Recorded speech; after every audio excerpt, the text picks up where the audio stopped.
आज जो टॉपिक हम लोग देखने जा रहे हैं वो है प्रोविजंस एंड रिजर्व्स। ठीक है, प्रोविजन और रिजर्व समझने से पहले हम लोग एक छोटे से एग्जांपल को लेकर के चलते हैं। सपोज आज का मौसम बड़ा ही औसम है और हम लोग कहीं कहीं घूमने जाने का कोई प्लान बनाते हैं। ठीक है, अब सपोज हमारे बीच गौतम है, गौतम अपने सहेली के साथ कहीं घूमने का कोई प्लान बनाता है। शर्मा नहीं बेटा, कोई बात नहीं, यही उम्र है, सबने सुहाने लड़कपन के, है ना, कितना। ओके, सो सपोज गौतम अपनी सहेली के साथ कहीं घूमने जाने का प्लान करता है। अब गौतम ठीक है घूमने तो जा रहा है बेटा, लेकिन कानून भी कोई चीज़ है, अभी ट्रैफिक वाले खड़े रहते हैं, अच्छा डंडा डंडा, है ना। हाँ, तो अपन क्या करें, सपोज तुम घूमने जा रहे थे, अपने पॉकेट में तुम 500 रुपीज़ रख के चले कि तुम जा रहे हो मार्केट साइड में घूमने जा रहे हो, तो तुमको पेट्रोल लगेगा, मान लो पेट्रोल डलवा लोगे। 500 तुम और रखे या 300 तुम और रखे कुछ खाने पीने के नाम से, और 200 रुपये तुम इसलिए रखे कि अगर पुलिस पकड़ ली तो तुम उसको चालान ना कटवा। देखो चालान कटवाओगे तो 500-1000 का कटेगा, लेकिन ऐसा अंडर द टेबल 200 में भी दे करके तुम काम अपना चला सकते हो। तो तुम टोटल कितना रुपये घर से लेके गए, 1000 रुपये। कैसे कैसे, 500 रुपीज़ का के लिए था, पेट्रोल के लिए था, 300 रुपीज़ किस लिए था, कुछ खाने पीने के लिए, और 200 रुपये था कि अगर पुलिस पकड़ेगी तो उनको दे देंगे। ठीक है, बात क्लियर है। ओके, हेलमेट पहन के गए तुम, हेलमेट नहीं लेके गए थे क्योंकि हीरो के बाल खराब हो जाते हैं ना भाई। ठीक है, तो तुम मान लो बिना हेलमेट के गए घूमने, तुम और दीदी दोनों जन घूमने गए, घूमे फिरे, खाए पिए, पेट्रोल भी डलवाए, और वापस जब आ रहे थे तो पुलिस भी नहीं मिली, कोई नहीं पकड़ा, तुमको वापस आ गए। ठीक है, end of the story. Moral of the story क्या निकल के आ रहा है कि हम लोग का जो टोटल 500 था प्लस 300 प्लस 200 टोटल 1000 लेके गए थे। 500 हम लोग काहे के लिए रखे थे, पेट्रोल के लिए रखे थे। 300 किस लिए रखे थे हम लोग, खाने पीने के लिए रखे थे, और 200 रुपये रखे थे कि पुलिस वाला पकड़ेगा तो देंगे। तो ये जो 500 और 300 था ना, ये दोनों का खर्चा होना पक्का था।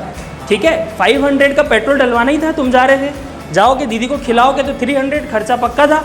लेकिन वो जो 200 था वो क्या था, अगर पुलिस ने पकड़ा तो हम उनको 200 देंगे, नहीं पकड़ा तो कुछ नहीं देंगे। तुमको देना पड़ा 200, नहीं देना पड़ा। रिजर्व्स ऐसे ही होते हैं और प्रोविजंस ऐसे ही होते हैं। ये दोनों ही अपने पॉकेट, अपने प्रॉफिट से निकाले हुए वो पैसे होते हैं जिनका खर्च होना तय होता है। ठीक है, रिजर्व्स का खर्चा होना तय नहीं होता, प्रोविजंस का खर्च होना तय होता है, लेकिन एग्जैक्ट कितने अमाउंट का होगा और किस तारीख को होगा या कब होगा ये फिक्स नहीं रहता।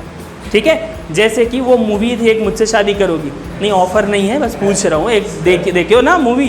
ठीक है, तो मुझसे शादी करोगी एक मूवी थी, मुझसे शादी करोगी में वो सलमान खान ऐसे 3 गुल्लक बनाता है अलग अलग, याद है। हाँ, तो वो बहन की शादी, दादी का आँख का ऑपरेशन, और मम्मी की भी कुछ तबीयत खराब रहती है उनके लिए। तो वो जो 3 अलग अलग गुल्लक हैं, वो तीनों का क्या खर्चा होना था, ज़रूरी था। बहन की शादी होगी बट ऑब्वियस है, दादी की आँख का ऑपरेशन करवाना है, मम्मी का भी जिस भी नाम से गुल्लक था वो भी होना ही है। तो वो क्या था, उसका प्रोविज़न था। खर्चा होएगा, आज नहीं तो फ्यूचर में होगा, कितने का होगा नहीं पता, कब होगा नहीं पता, लेकिन होएगा ज़रूर। और एक होता है रिजर्व, वो जो मम्मी लोग चाय पत्ती शक्कर के डब्बे के अंदर और न्यूज़पेपर के नीचे छुपा के रखते हैं ना, वो रिजर्व होता है। उसका किस हेड में किस नाम से कब खर्चा होगा भी कि नहीं होगा, कुछ फिक्स नहीं है। लेकिन अगर कभी ज़रूरत पड़ी तो अपन लोग पैसा जब मांगने चले जाते हैं ना, सबसे पहले अपन लोग जो छोटे बच्चे होते हैं गरीब, उन लोग सबसे पहले किसके पास जाते हैं, दादा दादी लोग के पास पैसा मांगने। जब उन लोग लात मार के भगाते हैं तो फिर माँ बाप के पास जाते हैं, वो भी भगाते हैं तो फिर बड़े भाई बहन के पास जाते हैं, और जब वो भी हो जाता है तो फिर रोना गाना शुरू करते हैं। तो रिजर्व वही होता है जिसका पैसा हम लोग किसी भी चीज़ में यूज़ कर सकते हैं। हालांकि रिजर्व का जो पैसा रहता है, ये जो रिजर्व होता है ये भी 2 टाइप का होता है, एक होता है जनरल रिजर्व, एक होता है स्पेसिफिक रिजर्व। जनरल रिजर्व का पैसा हम लोग किसी भी हेड के अंदर यूज़ कर सकते हैं, किसी भी अननोन या अनसर्टेन लाइबिलिटी को मीट करने के लिए यूज़ कर सकते हैं। हाउएवर जो हमारा ये वाला रिजर्व है, कौन सा स्पेसिफिक रिजर्व है, वो किसी स्पेसिफिक रीज़न के लिए ही हम लोग रिजर्व रखते हैं। लेकिन अगेन मैं बोल रहा हूँ कि रिजर्व्स का होना नहीं होना तय नहीं होता, लेकिन प्रोविजंस का होना नहीं होना तय होता है। कब होगा ये नहीं मालूम है, कितने का होगा ये नहीं मालूम है, लेकिन होगा ये ज़रूर मालूम है। ठीक है, so this is the basic thing about provisions and reserves.